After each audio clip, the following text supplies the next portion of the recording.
Welcome back to Straight Talk. I'm Laural Porter. We're in Washington, D.C. for the inauguration of Donald Trump as the 45th president.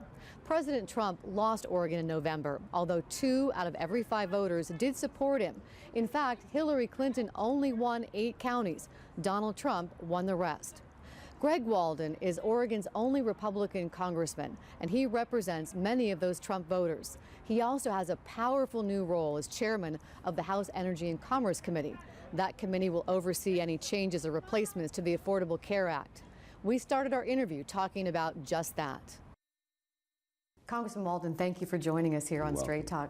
President Trump followed through on one of his campaign promises, and the first night in the White House, he waived a big portion of the Affordable Care Act, and he promised a smooth transition, but some people are worried it's going to disrupt their health care. What can you tell Oregonians who are concerned? I don't think what he did on his first night is going to disrupt people's health care or access to it. What he did was ask the agencies to look at how we can begin cleaning up the problems with Obamacare, or the Affordable Care Act, however you want to describe it. As you know, when that was passed, 2,000-page bill, Speaker Pelosi famously said we have to pass it so we can find out what's in it, or you can find out what's in it. They delegated enormous authority to the Secretary of Health and Human Services. All President Trump's doing is saying, it's a mess, we've got problems, premiums are skyrocketing, deductibles people can't afford, let's go figure out how to clean this up. And that's, as far as I can tell from his executive order, what happened. Well, one of the criticisms people have about the Republicans' plan to repeal is you don't seem to have a replacement plan. No details have been released. Can you tell us more? Because you are in a key position in the Energy and Commerce Committee. You'll be overseeing the repeal. How do you plan to replace it? Well, first of all, I would counsel that it's not going to be another 2,000-page bill that's going to look just like Obamacare. Not everything's broken in healthcare delivery. And what we're focused on first, we're kind of like the ambulance drivers that show up at the scene of the accident. You've got people not breathing, people bleeding, it's a mess. And by the way, this would have happened regardless of who had won the White House or the Congress. These problems with rate increases, 27% premium increases in the individual market were going to happen regardless. I think you're going to see equal ones coming in 2018 because President Obama on the way out set the rules for that one. And so something had to be done. We're talking about a slice of about 7.3% of the overall healthcare market. People on Medicare, we're not touching Medicare. People in the most 61% get their health insurance through their employers. And while there's some repair work that needs to be done there, we don't see major changes there. The collapse that we've witnessed in Oregon is in the individual marketplace. That's where we're going to focus first. Well, President Trump has promised that everybody would have health care. How is he going to do that? How are you going to pay for that? What he promised was everyone would have access to health care. We think there are some really innovative ideas about how to prove this market. By the way, we've reached out to governors and insurance commissioners around the country, including our own in Oregon, who wrote back and gave us some really good ideas that actually tailor with what we're looking at doing.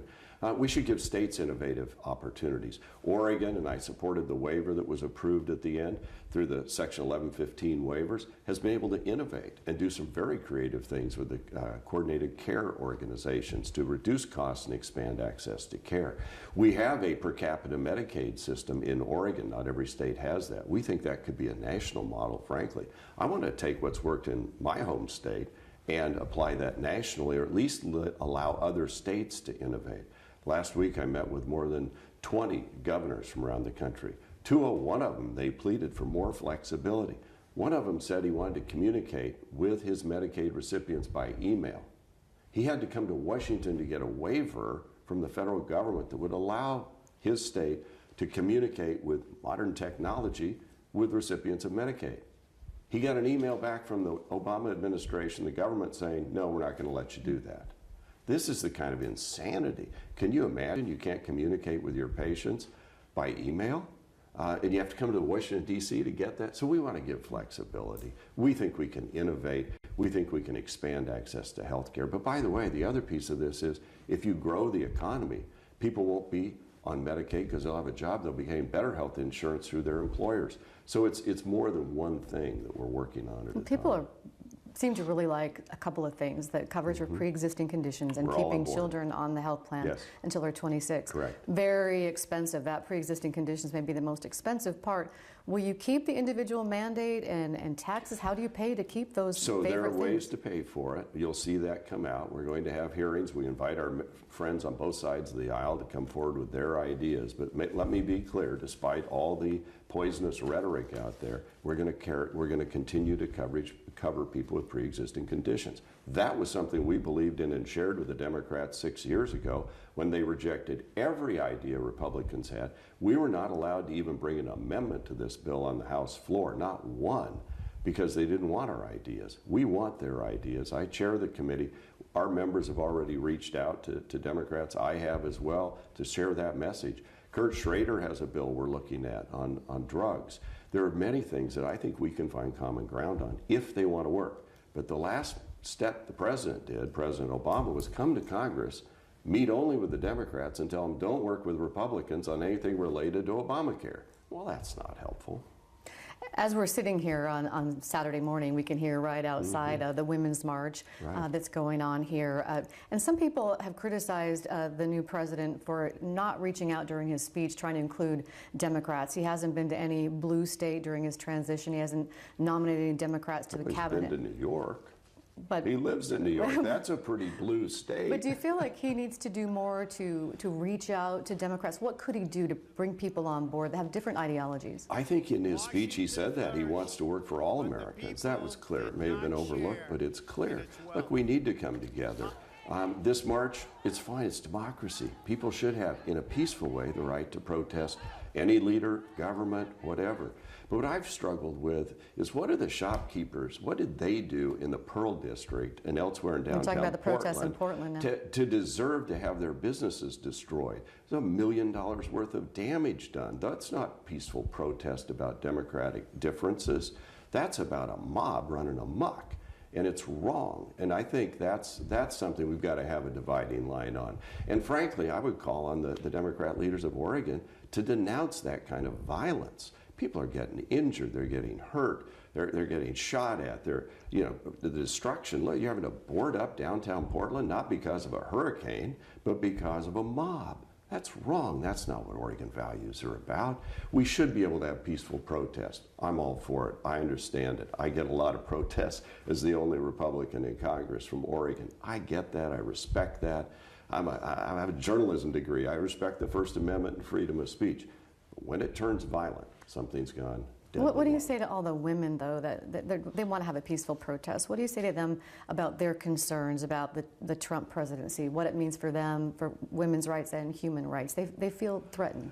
I would say this. I've been at every inauguration since I've been in Congress. I've always felt, whether it was Republican or a Democrat, the people spoke, and you need to give the new president the opportunity to govern. Doesn't mean I agree with him, but you need to be respectful. But the new president needs to listen to all the people as well. And so I think, eventually we'll sort out the rhetoric from the reality. And I think you're going to see us govern in a balanced way. We'll see. I mean, it's up to President Trump, of course, to set the stage. He's the one that is in the Oval Office. But I think there's a lot of scare tactics going on right now. I'd say just give us a chance. Give us a chance. We have less than a minute left, but I want to ask you a little bit about your relationship with the new president and vice president. I know you're friends with Mike Pence because you were in the House together. I do know Mike Pence well. We served together in the House for 10 years. He's a good man. He's a solid man. He'll be a good vice president. Donald Trump I've met one time in May when he was in Washington. He was very respectful in the meeting. He listened. He wanted to get input. I talked to him about some of our Oregon issues, some of our natural resource issues. I talked to him about what needs to happen to rebuild the Veterans Administration. Which I know is really important to you, the vets. It is. It's important to me. These are the men and women who protect our freedom and the right for protest, and the right for us to have these discussions. And the last 8 years, the Veterans Administration has been horrible. Now, if you can get in, you get pretty decent care in most places. The problem is all the wait lines, the wait times, and everything else. Here's a bipartisan pick. The new head of the VA actually was appointed by President Obama, but has a terrific track record of turning around failing medical facilities and institutions. So I'm actually hopeful. That's a bipartisan one that's going to head the VA. He's going to have to deliver, though. Congressman Walden, we're out of time, but thank you for joining us here on Straight Talk. I enjoyed it. Thank you. It's a pleasure. Thank you.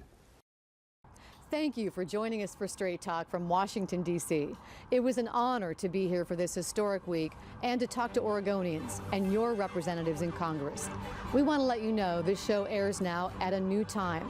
You can find us Saturdays at 4:30 p.m. and Sundays at 6:30 p.m. right after NBC Nightly News.